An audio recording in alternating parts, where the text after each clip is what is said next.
来看台中一间病院的妇产科的主任互病人指控性骚扰。台中市政府调查嘛，确定讲这案成立，也毋过这个主任是不服，冇提出诉愿。即马病院是已经宣布讲要先暂停这个医生伫病院的工作。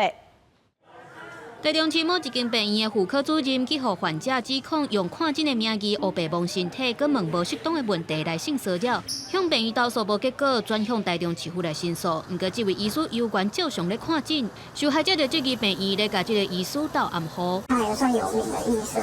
那我觉得遇到这样的状况，而且我们第一时间也去申诉医院了，却没有人愿意伸出帮忙，然后来调查解决。 这让我觉得说对这个医疗体制觉得很不信任吧。台中市社会局表示，这个案件经过性骚扰防治审议委员会调查，认定性骚扰事件成立，已经伫咧4月底通知上方。不过，这位医师有提出诉愿，目前由诉愿委员会审议当中。这个性骚扰事件，有经过我们台中市的性骚扰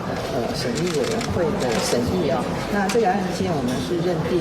性骚扰事件是成立的。那我们有把审议的内容在4月24号的时候有通知2章。医方强调，咧等待上尾的审议结果，若真是有性骚扰，会召开人评会来讨论要安怎处分。因若患者投诉了后，拢依照规定去联络，伫咧沟通的过程当中造成无好的感受，因会阁加强内部的教育训练。真正有民间团体呼吁，要开放医术人员查询系统这个平台，互民众来使用。卫福部表示，也阁咧找法院的基础，目前先以公开判决书的方式来处理。那个目前正在演绎，那当然必须要有法源基础，所以是要有。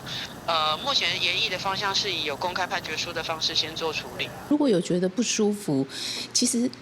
医病的关系，我们是可以询问的嘛，我们还是可以提出，就是为什么要有这样子的一个行为，是当场去制止这件事情，当场说不要去制止，其实还是必要的啦。立宪基金会认为，医病关系本身就有权势无对等的状况，若是发生性骚扰，民众得勇敢质问，甲主动对方，而且冷静肃静，后续会当向地方政府来申诉，嘛当向相关的妇女团体来讨救兵。这桩案件经过媒体报道了后，院方伫咧初九下晡发布声明，讲已经停止这个医师各项的医疗服务。